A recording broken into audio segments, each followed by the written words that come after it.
In an era of high-speed internet, tablets, and lifelike virtual reality, it's hard to imagine the modern-day youth playing with the same games 90s kids used to obsess over. Back in the day, if you wanted to use the World Wide Web, you had to wait an uncertain amount of time either for someone to get off the phone or for the internet to load. To make matters worse, you had to listen to the computer make this horrible beeping and screeching sound while you waited for the dial-up connection to go through. Luckily, for 90s kids, there were plenty of exciting board games, video games, and computer disc games that didn't require using the internet. I'm Mike with List25, and in this video, you can hop on board the nostalgia train and go on a journey down memory lane. You'll be reminded of some of those favorite childhood memories hidden in the crevices of your mind.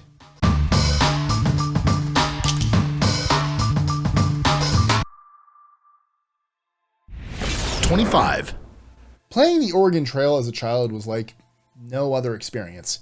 It transported you back in time to the 1800s and submerged you into what life would have been like for the pioneers. In the game, you had to hunt and learn the art of bartering. The game also gave you real-life challenges to face, such as protecting you and your family from snake bites, exhaustion, measles, and death, only to die from dysentery. Every time. The Oregon Trail computer game was originally released in 1974, but was redeveloped by MECC and released again in 1997. 24. For many 90s kids, their first pet was actually a handheld egg-shaped keychain known as Tamagotchi. Tiger Electronics released the small virtual pet device in 1997. The game gave kids virtual responsibilities. They had to discipline, play, walk, and clean up after their pets. Tamagotchi quickly became the new craze, and almost every child had an electric egg-shaped keychain clipped to their backpack. I had one that was blue with little pink accents, and I named my little Tamagotchi Zippy. He died. And then my teacher took it away from me in class and ran it over in her truck. 23.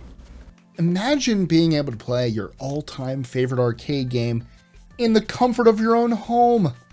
Wow. In 1992, Acclaim Entertainment, an American video game developer, released a version of Mortal Kombat that could be played on a Super Nintendo and Sega Genesis.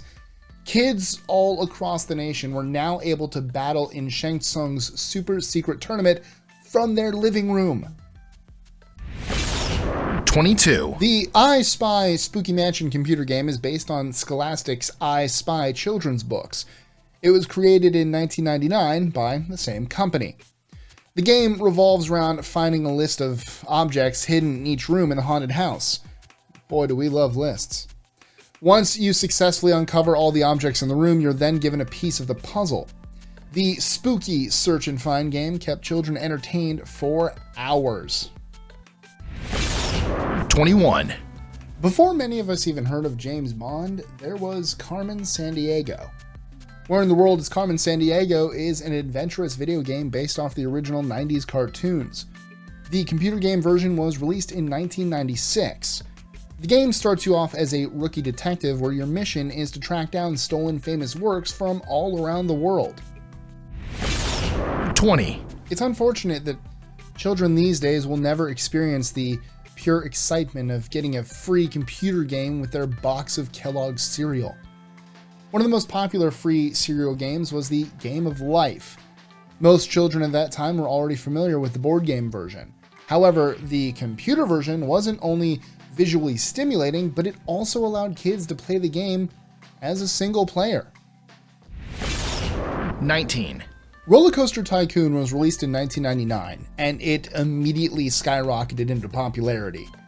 The computer game transformed children into theme park entrepreneurs. It allowed players to choose from different landscapes, shops, and decorations. One of the best parts of the game is building outrageous roller coasters. It also challenges players to maintain the amusement park and the business. Although, you know what you did. You made crappy, terrible roller coasters and watched everyone fly off of them. 18. Don't Break the Ice is kind of similar to Jenga, but instead of falling blocks, you have a falling polar bear. Once you set up your ice rink, each player must take turns tapping out an ice block one by one. The goal of the game is to keep the polar bear from falling down. This game can easily be played repeatedly because it normally only lasts around 15 to 20 minutes, if you're lucky. 17. Many older game consoles didn't stand the test of time. However, Sony PlayStation, which was released in 1995, was one of the luckier ones that remained as a household name. Crash Bandicoot was one of the earlier games that could be played on a PlayStation. The game involves defeating enemies in order to progress to new levels. It was released in 1996, and 2 decades later, new adaptations of the game can still be played. 16. Milton Bradley released the bug-squashing board game Splat in 1995. It's an easy game almost anyone can play, because the premise is quite simple. Each player must successfully get to the other end of the board without getting squashed by their opponent. Unlike other games, when the player gets sent back to the start when they get bumped, in this game the opponent gets the satisfaction of squashing another player's pawn. 15. What kid isn't fascinated by boogers? The Gooey Louie was everything a 90s kid could have ever wanted in a game. Once you get Louie's head correctly set up, each player must roll the die to see how many times they get to pick from Louie's nose. The object of the game is to successfully pick Gooey's out of Louie's nose without making his brains fall out.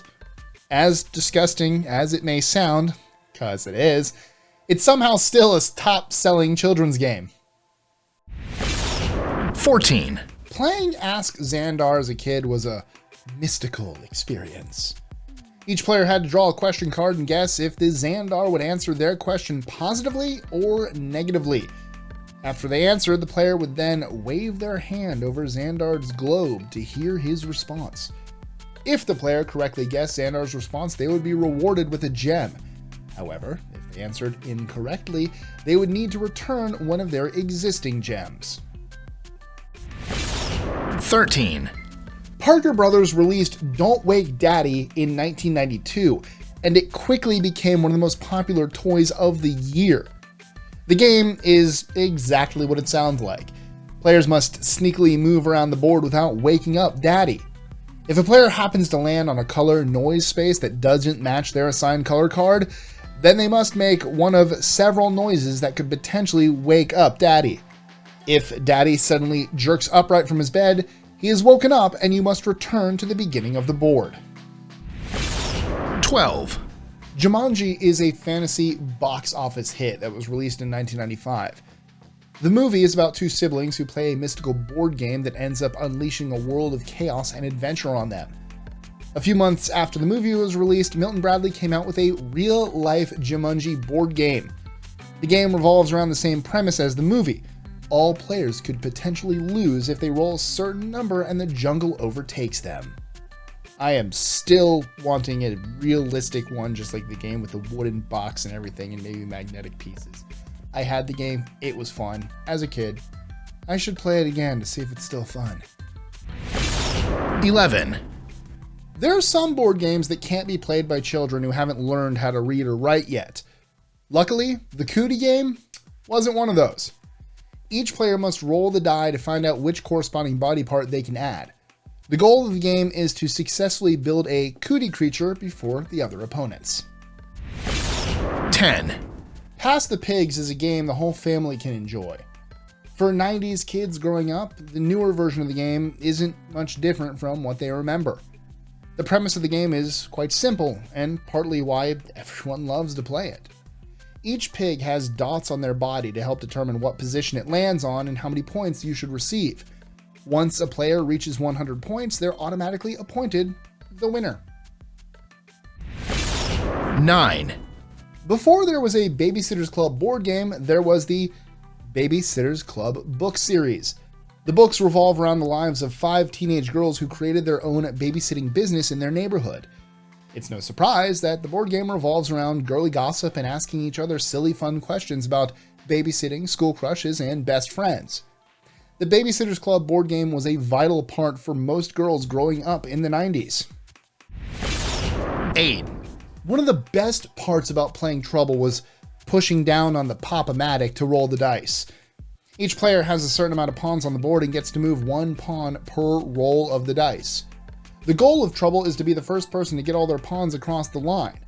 If a player rolls the dice and lands on the same spot as their opponent, the opponent then gets bumped back to their home place. Now that I think about it, kind of sounds like Parcheesi. And Sorry. Huh.